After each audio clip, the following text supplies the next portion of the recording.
All right. Welcome back to another episode of the Healthy and Whole podcast.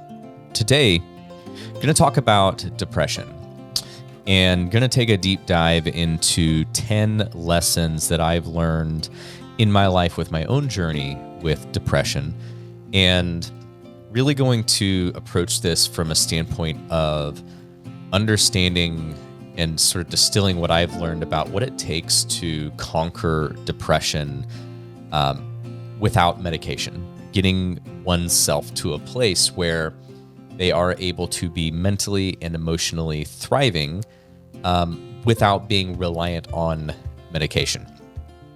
And so I'm a very blessed and lucky person to have been able to do that. And I've observed a number of other people in my life who have been able to do it too. And so I've kind of learned that it is something, there are patterns, there are real similarities between myself and a lot of the other individuals that I know that have been able to get to a point in their life where it's not that we never struggle mentally or emotionally, and it's not even that we never experience some degree of depression, but it is at least true in my life and what I observe in some other folks that I with other people that I know, that we can get to a point where depression never gets to a level where it is really deeply impacting us on a day-to-day basis, and to the point where it's actually impacting the trajectory of our life in a negative way. Okay, and so that's what I want to kind of dive into, and I want to start with number one. This is probably the biggest lesson for me, was that depression isn't something that we get. Depression is something that we actually create. And that was a massive shift for me that I needed in my life. I learned this through coaches and books and things like that when I was seeking answers for my own depression. And it sort of blew my mind when I learned that depression, as it's traditionally known of, being a hormonal, issue, where we are deficient in certain hormones and XYZ, clinical depression. When I learned that is actually not something that we just get, right, that we then have to medicate for, but it's actually something that we create, that changed everything for me, because it put the ownership, it put the power, the ability to do something about it fully back into my hands, and helped me to realize I don't just necessarily need medication. I can actually do things and grow in certain ways that will enable me to do this myself, to reverse my depression, to pull myself out of depression or anxiety, because these two things are very, very closely linked. And so to get a little bit deeper into why depression is something that not necessarily something we get, but it's something we create, let's go back and let's just talk for a minute and understand some of the specifics around the fact that depression is driven hormonally, right? So there are a number of hormones that impact us on a daily basis, a moment-to-moment basis with how we actually feel. In fact, every emotion that we feel, every feeling that we feel as human beings, is actually a physical manifestation of hormone changes in our body. And so when we feel happy, that feeling, that physical feeling of happiness or joy or laughter or excitement is a hormonal feeling. It's a hormonal cascade, a hormonal change that's literally happening inside our bodies when we feel those sensations. And similarly, when we feel depressed, when we feel anxiety, when we feel sadness, when we feel grief, when we feel anger, when we feel frustration, those feelings, those emotions are hormonal changes and cascades happening in real time in our body that give us those feelings, the pit in our stomach, the tightness in our chest, the tension in our muscles, the tears sometimes running down our face. Those are all hormonal changes.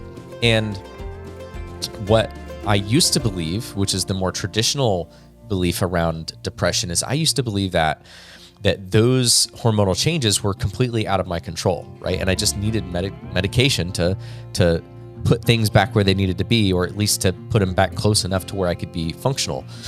And but I saw these other people out there in the world who had seemingly figured out how to do it a different way. And what I learned is that it's actually the feelings that we have, those hormonal cascades are not out of our control. Those are actually caused by specific things, okay? And to set this up, the best way I could explain this is a framework that I learned from a book that I read. And the book is Secrets of the Millionaire Mind by T. Harv Eker. And it's an amazing book because even though it sounds like a book about money, about how to get rich, it's really not a book about how to get rich. It's a book about how people who have been able to be very successful and become very wealthy. It's a book about how those people think differently than other people do. And so there was a lot of really amazing mindset shifts and heart shifts that I learned from that book. And one of them was this framework. And here's the framework. So the framework that T. Harv Eker puts out in this book is thoughts, feelings, actions, results. Okay. So it's a process where our thoughts turn into feelings and emotions. So it's what we're thinking, oftentimes, what's going on in our mind and in our heart, that then is causing feelings and emotions. And just like I talked about, what are feelings and emotions? They're hormonal changes in our body, right?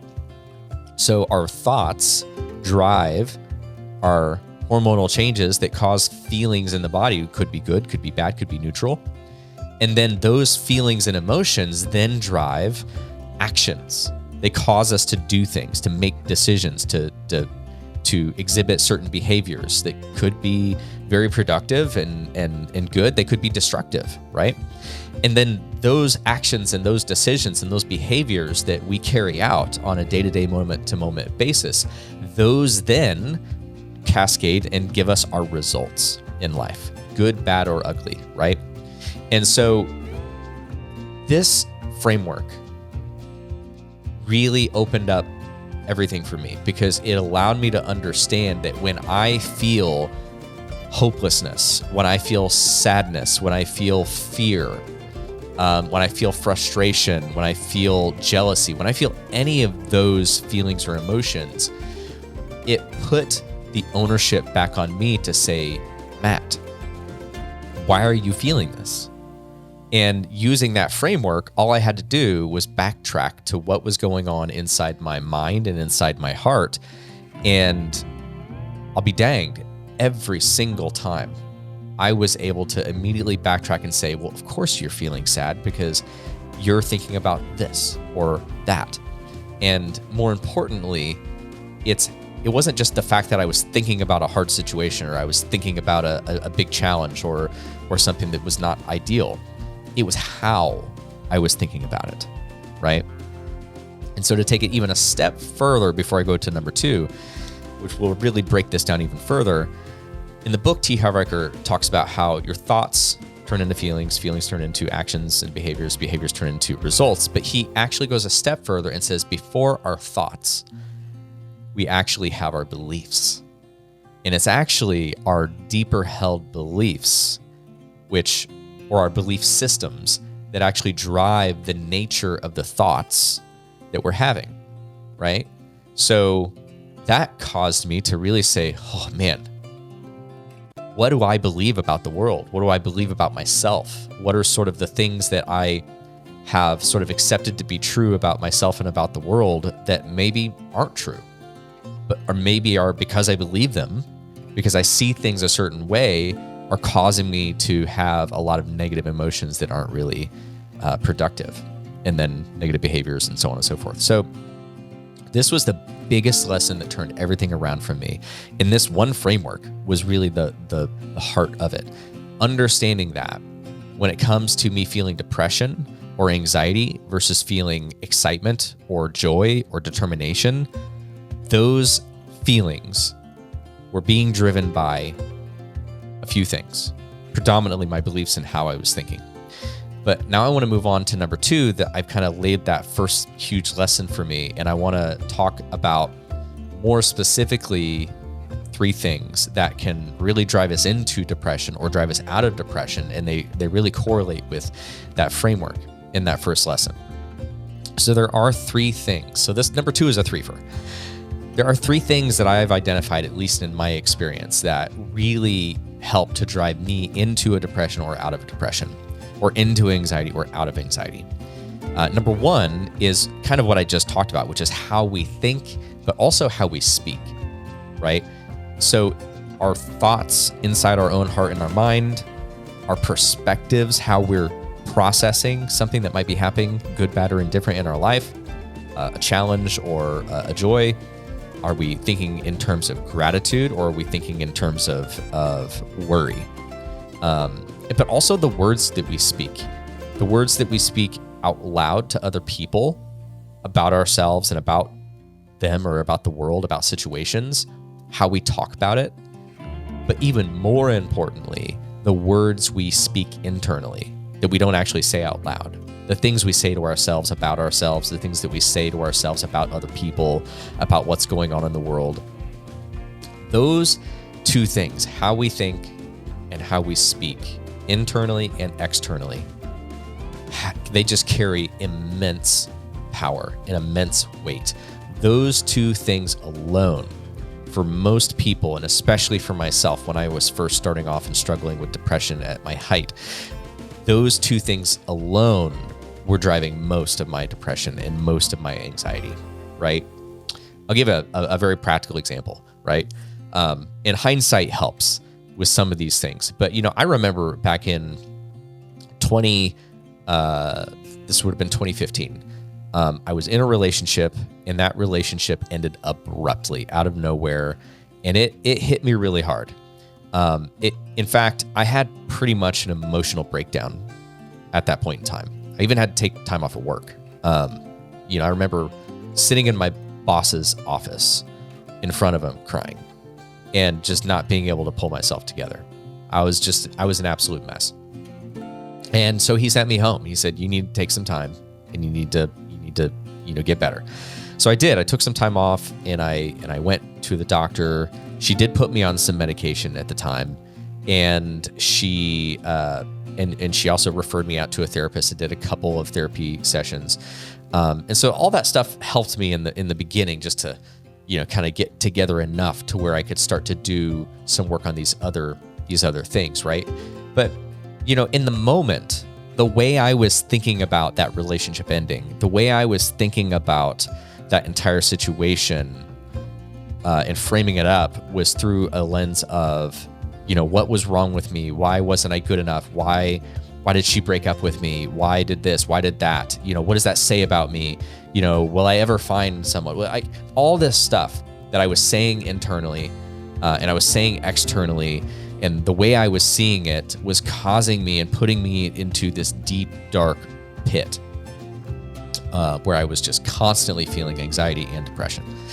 And then, but now with the benefit of hindsight and having really done a lot of learning and growth around this, I now know that relationship ending was quite possibly one of the best things that ever happened to me in my life. Because the very next relationship that I actually got into was with my now wife, Joni. And if that relationship had not have ended, I would not have met Joni. I would not have fallen in love with Joni and she fallen in love with me. And I would not be here right now sitting at this desk doing this podcast in this home with 2 beautiful children and a couple fur babies downstairs and living this life that I absolutely love, right? And so I recognize through this example that my depression and my anxiety in that time was because I was looking at that entire thing the wrong way. I was looking at that entire situation and processing it in the wrong way, right? And now with the benefit of hindsight and having learned a lot and grown and developed a lot, which we'll get into later, I have the wisdom to know that that now when similar devastating situations happen, and they do happen to me still to this day, and they have happened even in the last couple of years. Some very devastating things have happened, but they don't impact me like they did back then, because I've learned how to backtrack to what am I thinking about? How am I thinking about these life circumstances that are tragic, or they are devastating, or they are challenging? But how am I thinking about them? How am I processing that? How am I seeing them? And how am I speaking about myself and about all of that stuff that's going on? If we change the way we think and the way we speak, we can change the feelings and the emotions that we're having. We can change the behaviors that those things drive, and we can really change the results that we get on a day-to-day basis in our life. So that's the first of the three things. The second of the three things that I have found that really can drive me into or out of depression is the decisions that we make and the actions that we take. So, just in that framework, we talked about how our thoughts and our thoughts turn into feelings, feelings turn into actions and behaviors and decisions. And those actions and behaviors and decisions then turn into results.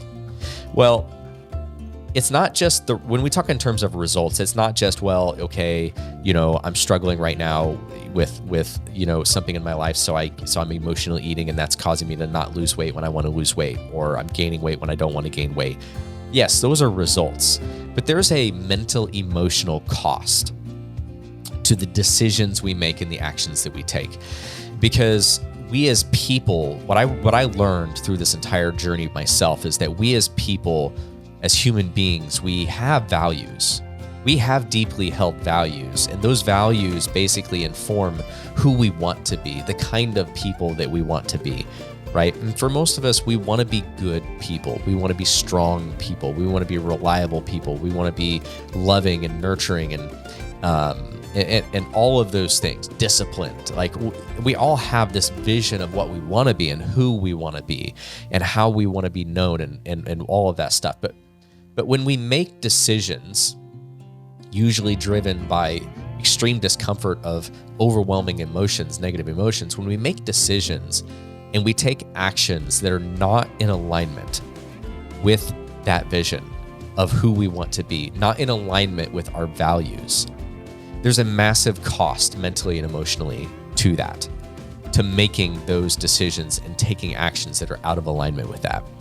And it becomes this self-perpetuating catch-22 circle and cycle where we feel bad, so we make decisions that are out of alignment with our values, which makes us feel even worse, and it just becomes this cycle, right? So it's not just how we think and how we speak inside our hearts and our minds and outside, but then what we do with that, the decisions we make and the actions we take, if those things are out of alignment with our values, that deepens the wound even more, and it can entrench us into depression. Or when we make decisions and take actions that are in alignment with our values and who we want to be and what we believe is right, and with integrity, when we do that, even when it feels really hard, and even when we don't feel like it, and even when it feels like the world is against us, when it feels impossible,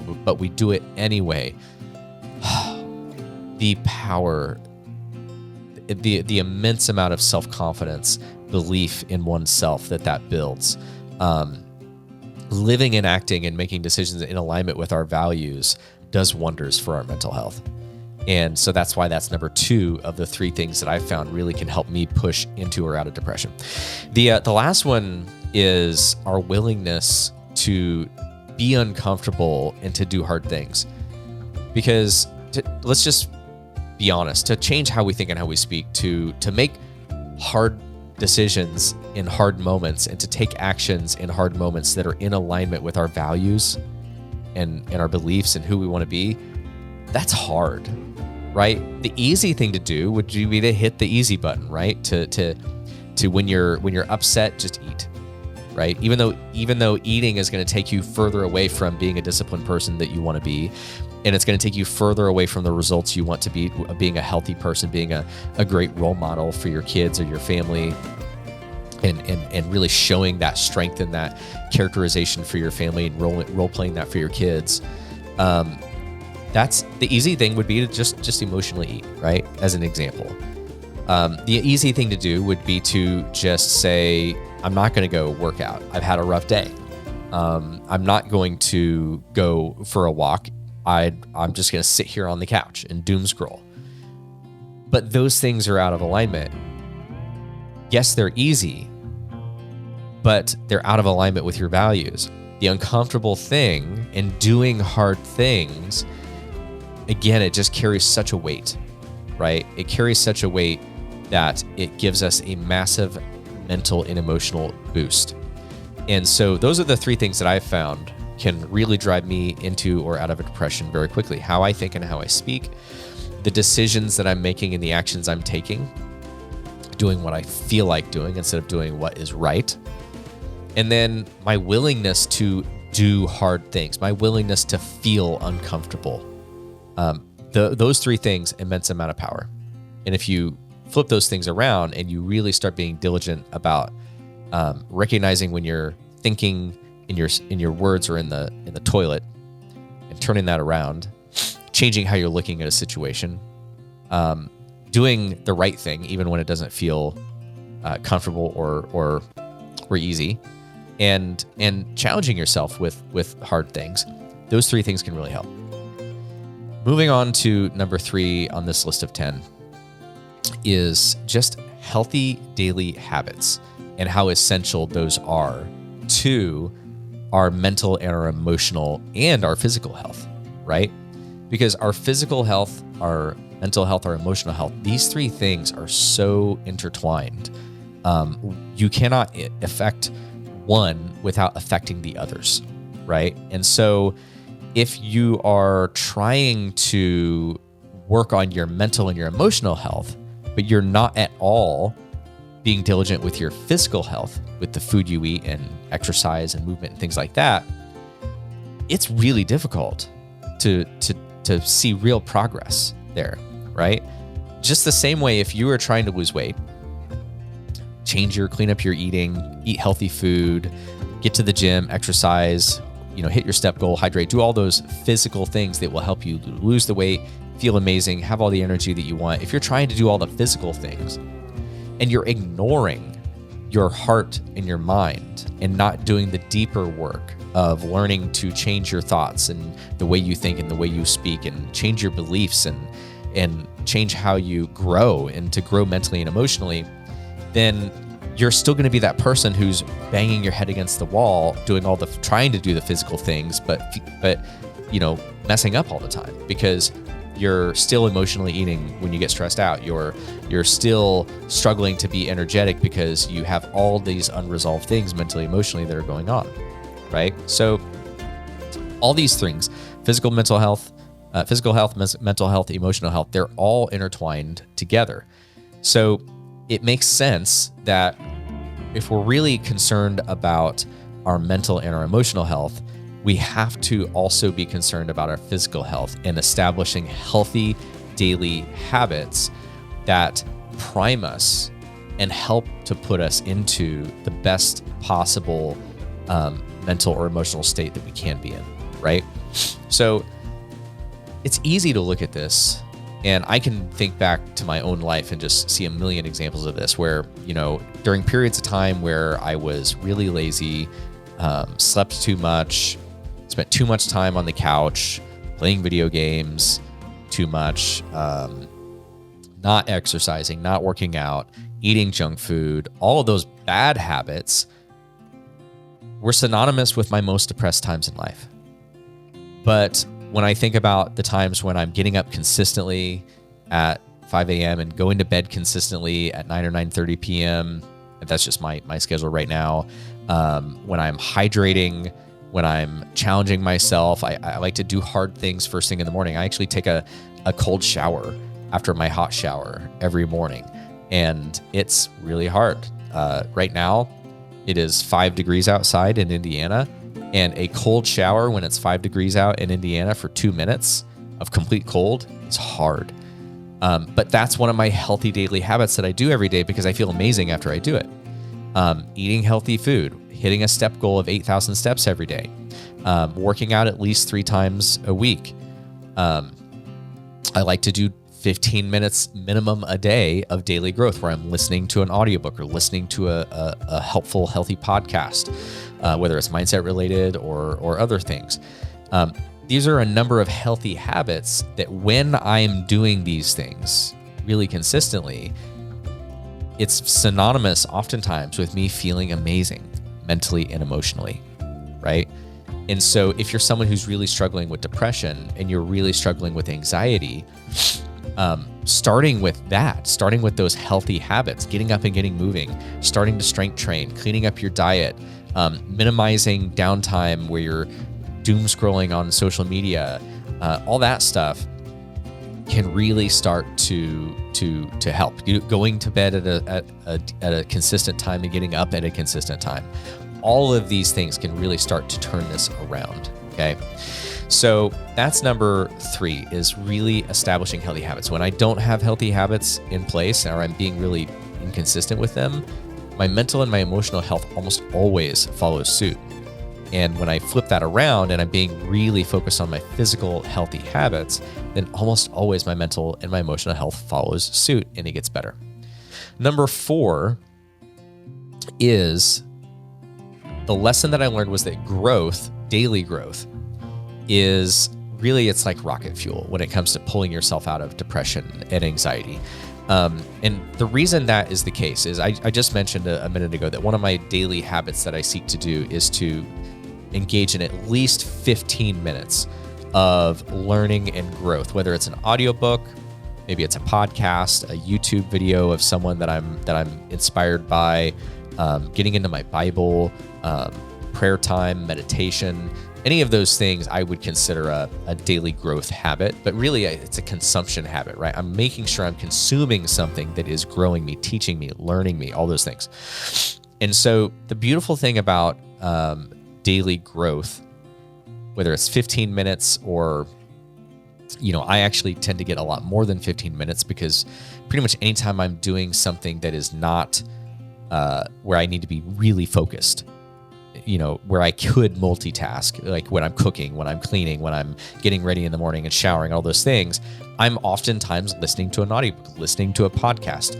Because the beautiful thing about consuming growth-minded things is that your brain can't be focused on 2 things at once in that way.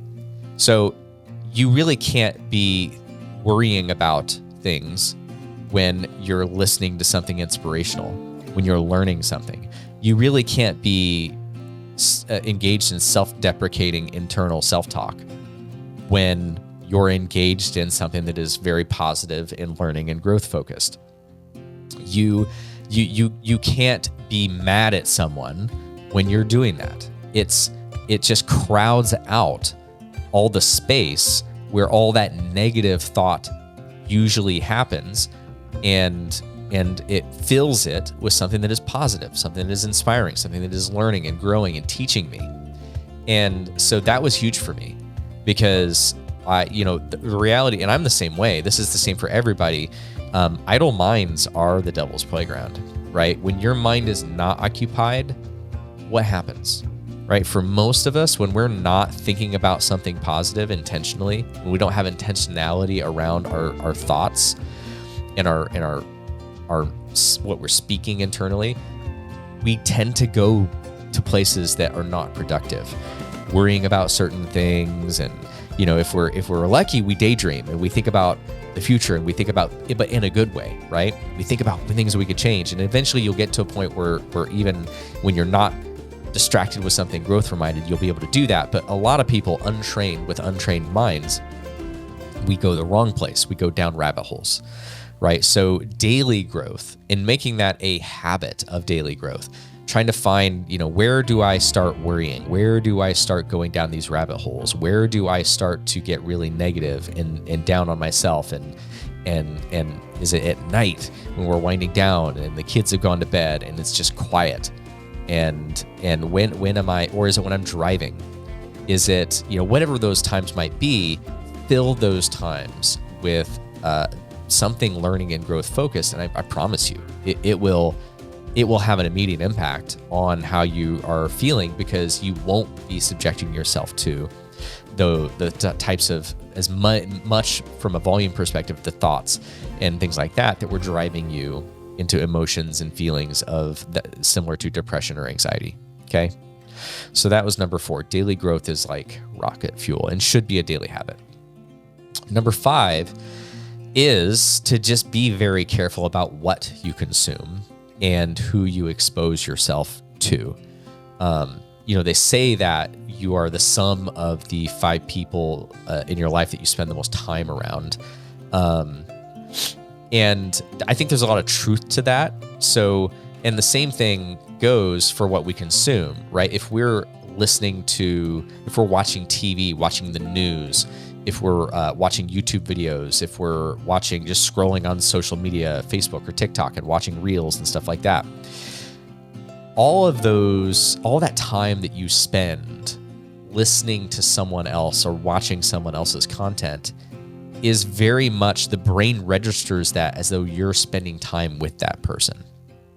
And so if that person is very negative, right, and the world is falling apart, the sky is falling, everything is wrong, there's no right in the world, there's no gratitude, there's nothing, that just digs so deep, it grows roots, right, and it brings you down, right? And so I had to learn this the hard way. I had to really take a hard look at who I was spending time around, the types of media that I was consuming, and I had to really do a lot of work about cleaning that up.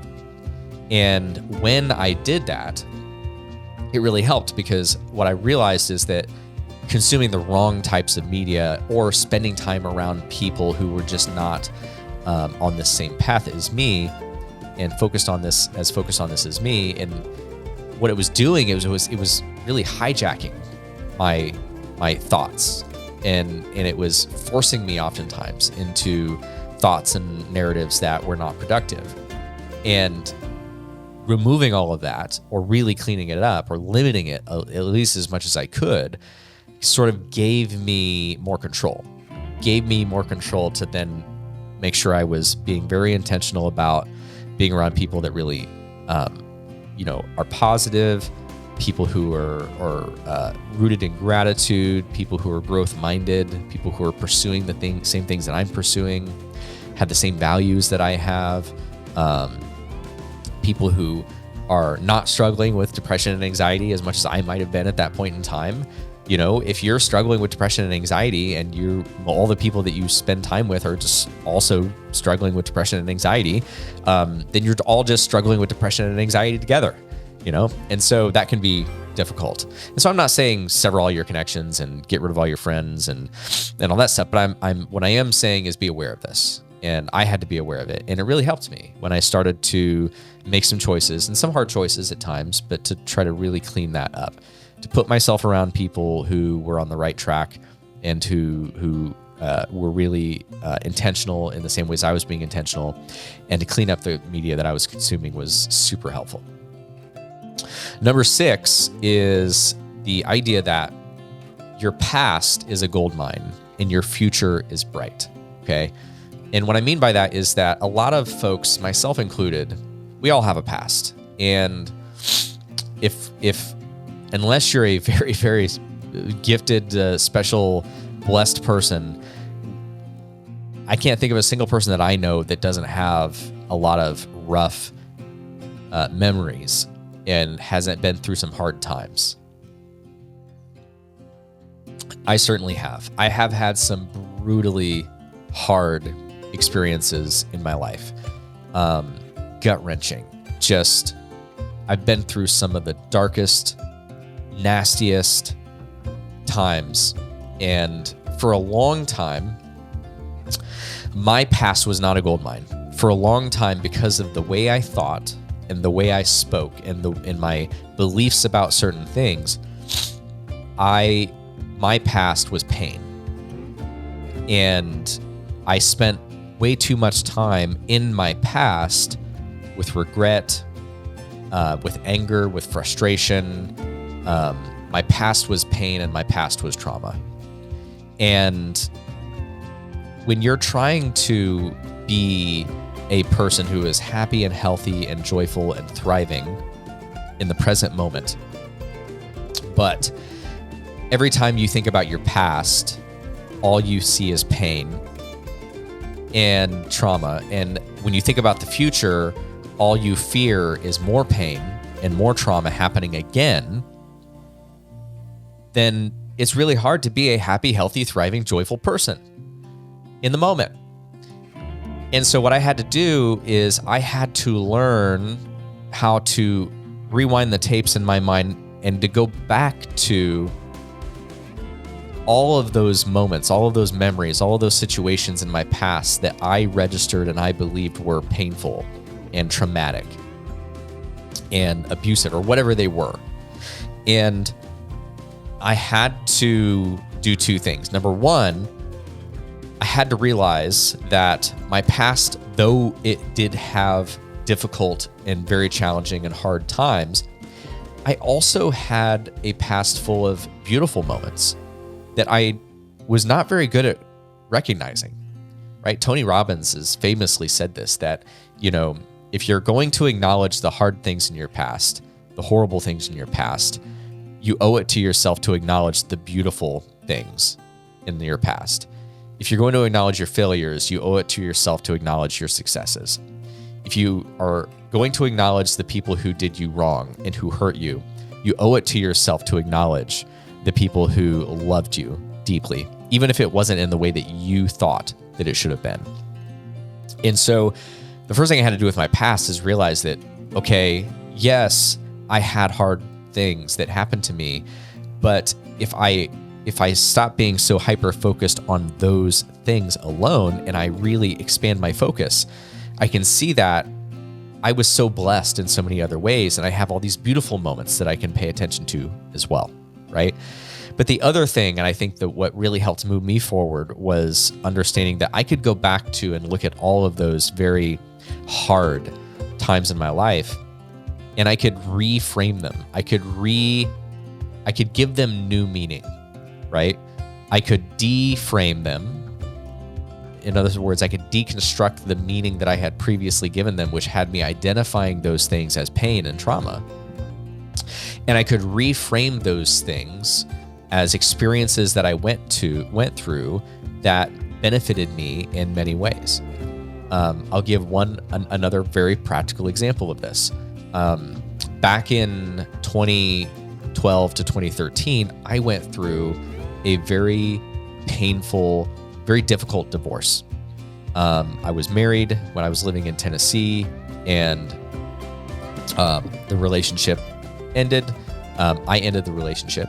I filed for divorce. It was a very long divorce. It was a very long thing, and it was very, very painful. And there were a lot of things that at the time I registered as trauma, and out of all that pain and all that trauma and all those experiences, I gave it a lot of meaning. And the meaning that I gave it was not healthy. It was not good, right? The meaning that I gave a lot of things was that my now ex-wife was a horrible person. Her family were horrible people, and X, Y, and Z, and I was X, Y, and Z, and it was just not good. It was horrible, right? And I carried that around for a long time. I carried around a lot of beliefs about them, a lot of beliefs about myself, and it every time certain things would happen, it would trigger me, and it was just really bad. And then as I was learning and as I was growing and as I was consuming content like what you're consuming right now, and people were teaching me this stuff, I realized that I could go back and I could deconstruct all the meaning that I had given that period of my life that was keeping me in pain and not serving me, and I could give it new meaning. And I could start seeing it in a new way. And I did. I went back to that time, and I zoomed out, and I let go of my attachment to it. And I realized when I really started to look at it that, back then, my ex-wife and I, we were both in many ways struggling mentally and emotionally. We were both kind of broken in a lot of ways. And though back then I put a lot of blame on her, I myself recognized that, you know what, I was not innocent. There was a lot of blame that could be put on me as well, right?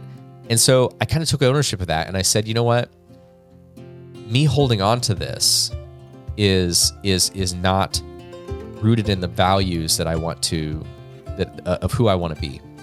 And so I chose to forgive. And so I chose to have compassion for my now ex-wife and her family. I chose to see and to consider what heartache and what things that she might have been going through that might have caused her and her family to act in certain ways during that time. And I chose to forgive myself, seeing and observing that I was struggling in a lot of ways and what maybe was impacting my behavior during that time. And so seeing it in that way, I was able to say, okay, I can have forgiveness, I can have compassion. And now instead of me walking around with harboring anger and regret and all these different things, I now have nothing but love for my ex-wife and her family. I wish nothing but the best for them, right? I hope they are thriving. I hope they are living happy, blessed lives. I hope they're all healthy. And it feels so good to say that, right? It feels so good to have let go of that, to recognize that in that time of life, we were both suffering. We were both struggling. And that's okay, right? So I was able to go back to that, deconstruct the way I was looking at it, and find gratitude in it. I found lessons. And now I'm able to coach people today in our coaching program who are going through similar things, and I'm able to coach them through deframing and reframing certain things from their past, all because I went through that divorce. There are so many things that I now have experience to share and to relate to my clients and to relate to other people in this world that I would never have been able to relate or understand had I not gone through that experience. And so I now look back on that one trauma and that one experience, that season of my life, with extreme, deep gratitude.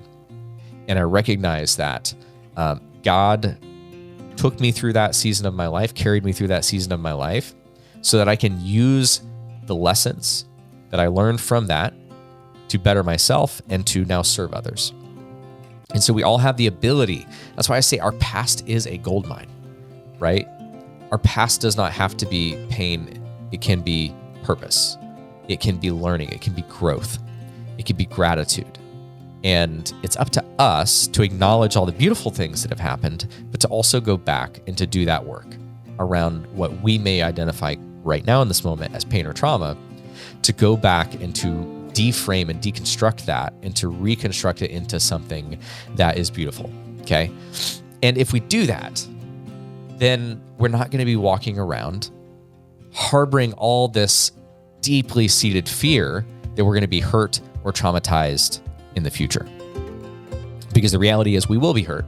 There will be things that will hurt us, that will potentially be devastating or traumatic, but we don't want to be walking around playing not to lose. We don't want to be walking around flinching, waiting for that to happen. We want to be building a future that is bright. And we can build a future that is bright if we're not completely lost in and attached to and weighed down by and burdened by harboring so much negativity from our past. So that is number 6. Your past is a gold mine and your future is bright if we do that work.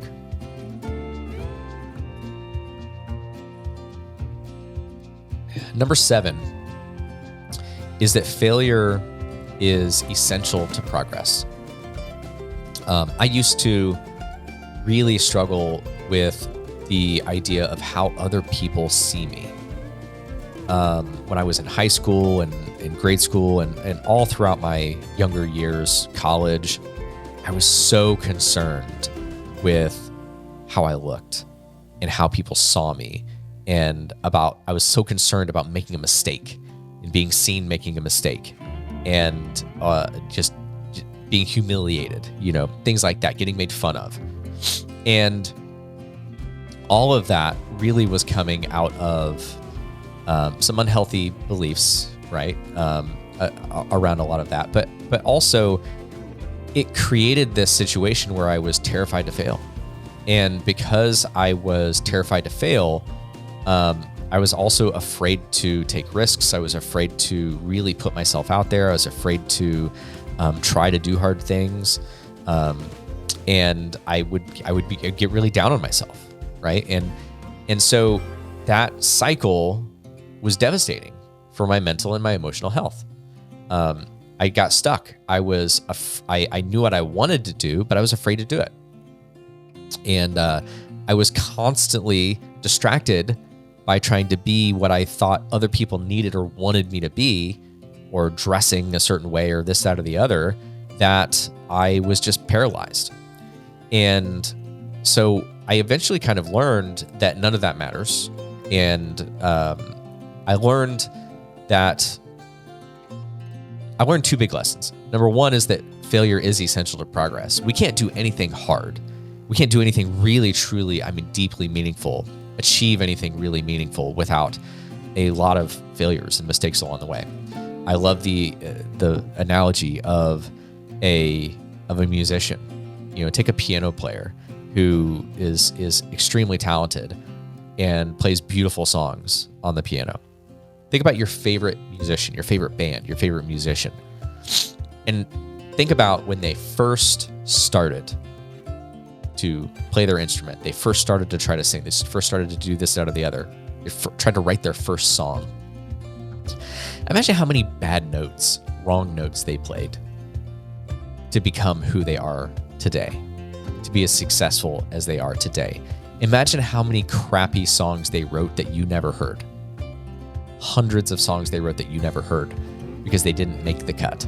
They weren't good enough, right? They sucked, probably, a lot of them.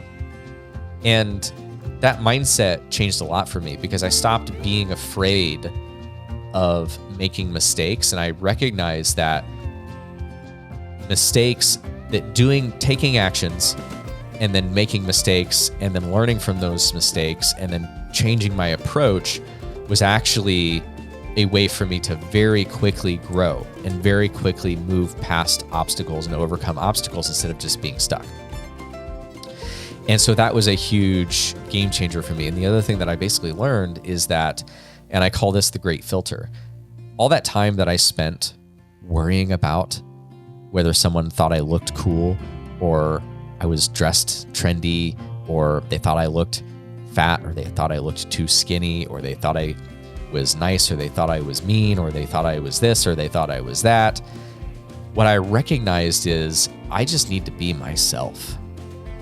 And if I am just who I am and I'm just myself and I'm acting in alignment with my core values and who I want to be, the good person that I want to be, and someone doesn't like me or they want to make fun of me or they want to do something to me that is mean or whatever you want to call it, great. That is the greatest filter that there ever could have been built into my life, because now I know who I actually want to be around in my life. Now I know who I want to spend time with, who I want to be in relationship with, and who I don't, right? So being yourself and opening yourself up to make mistakes and to pursue progress over perfection, these two things can really catapult you. But the biggest thing is that they eliminate all the noise in your heart and in your mind, all the fear about failure, all the negative self-talk that comes along with that, and all the useless self-talk and worry because you're trying to be everything for everyone. All of that goes away when you realize that just being you is good enough. And that will actually filter out the people who should not be around you and who should not be in your life. And all that will remain will be people who truly love you and truly support you. And that's amazing. But all that noise goes away when you realize that failure is actually the pathway to success and to progress. And that just being you is the greatest filter that there is. And it's good enough. Number 8 is kind of very similarly related to this concept of other people, but it's that what other people do is rarely ever about you. Most of the time when someone is mean or ugly to you, when they get angry, when they get ugly, when they make fun of you, when they don't return your call, when they break up with you, when they, whatever it is, okay, it's 9 times out of 10, maybe even 9.99 times out of 10, it's not about you, right? It's about what's going on in their heart, in their mind, what they're experiencing, what their fears are, what their aspirations are, what they have going on in their life. And there's a book out there called The 4 Agreements by Don Miguel Ruiz.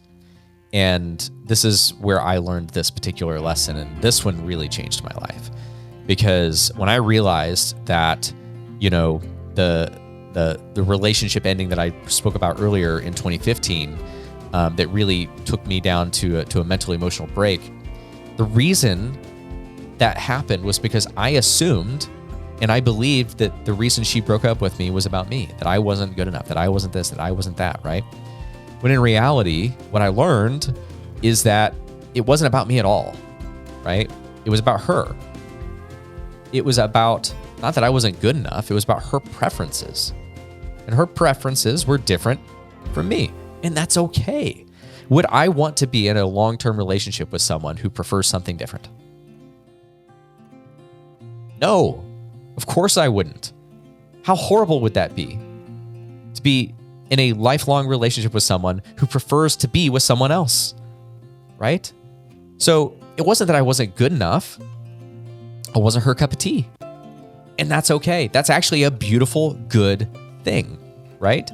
I think about, you know, times when I've gotten in fights with my own mother, right? And I won't go deep into this because she'll probably watch this.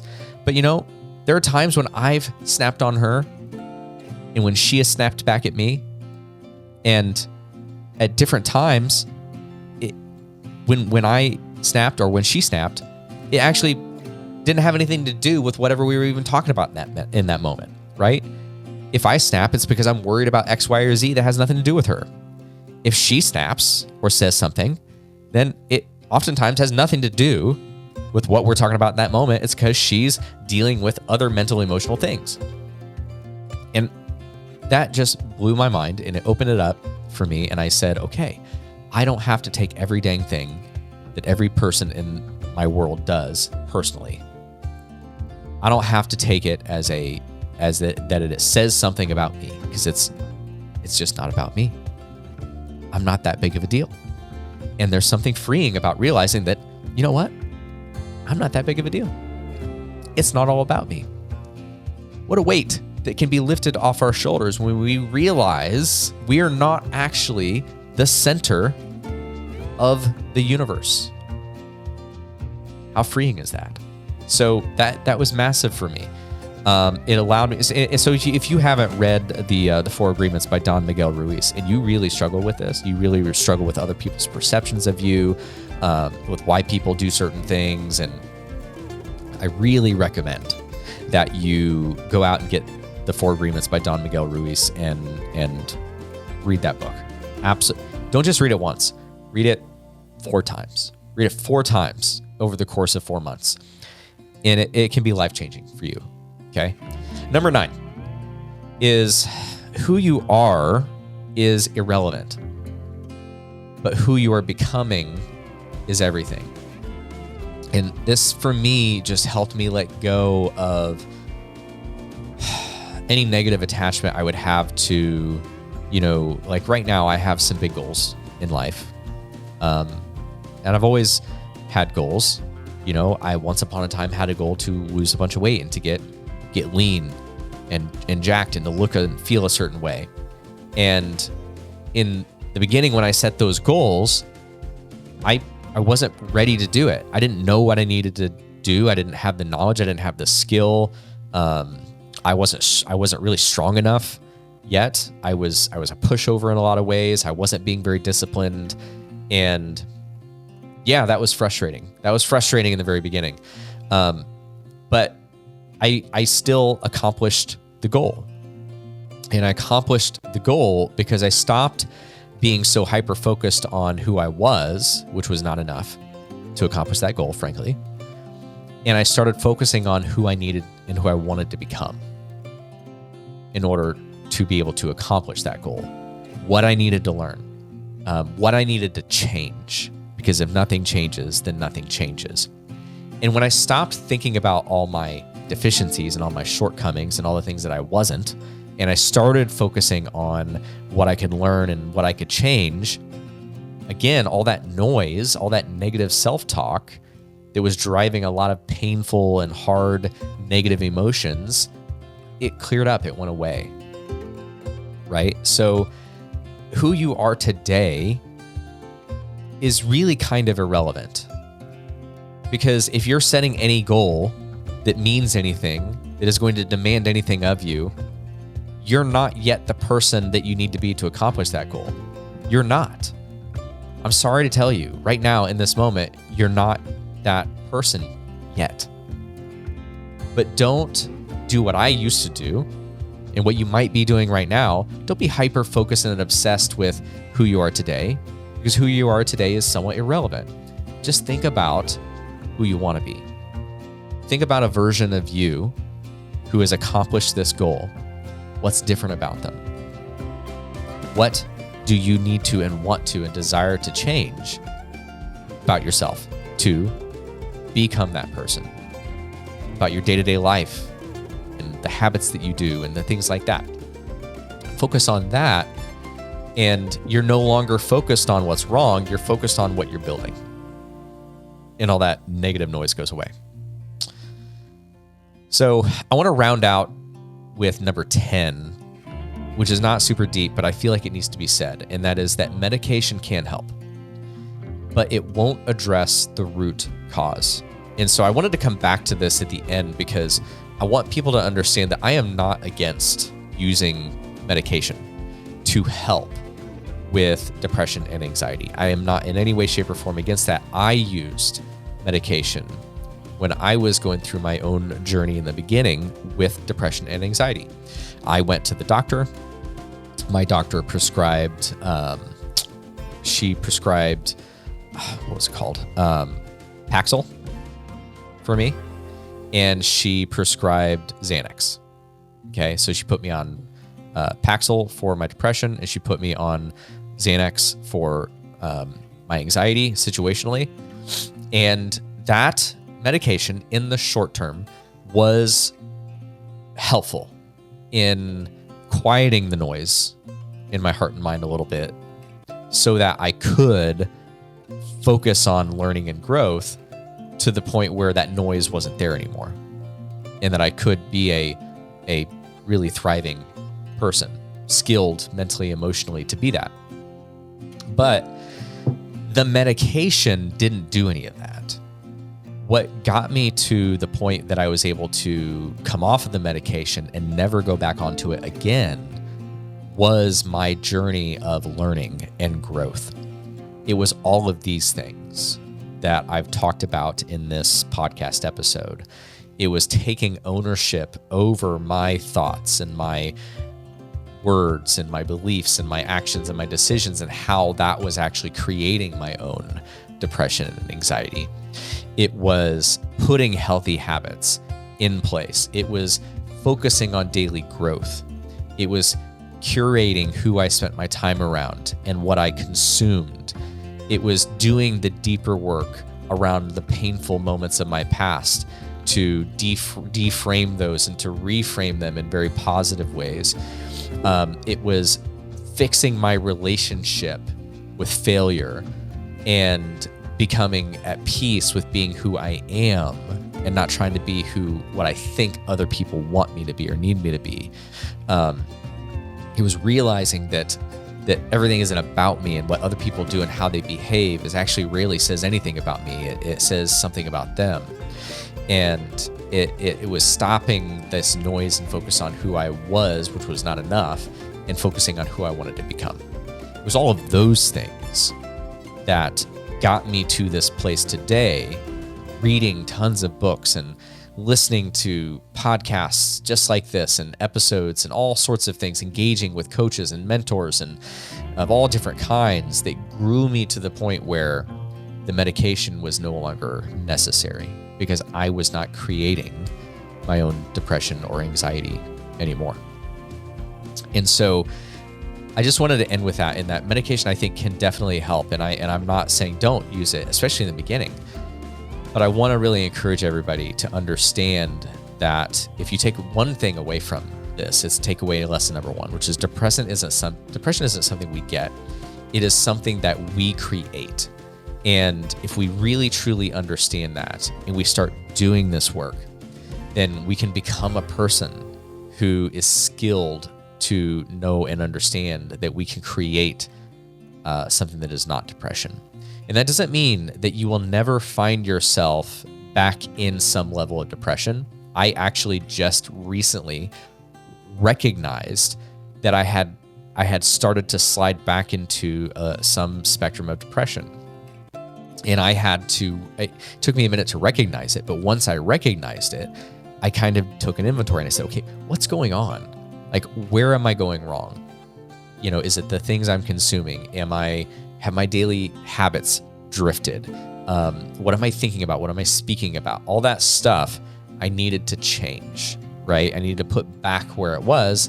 And now I'm feeling great again. Okay. So I hope this has been really helpful for any of you out there who are earlier in this journey than I am with depression and anxiety. And I hope that I gave you guys some lessons that I learned along the way that can open up a door for you to take ownership and to start your journey of deeper learning and growth.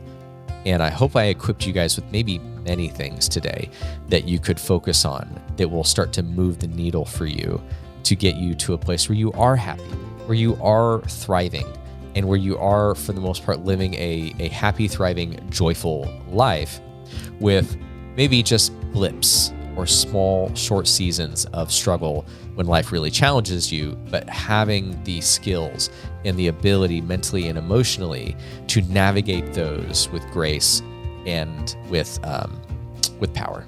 Okay. So that's it for today. If you have watched this far and you haven't yet done so, subscribe to the channel or follow me on whatever platform that you are watching this on. And if you can comment, I would love to hear from you in the comments, and I'll catch you guys on the next episode. Bye-bye.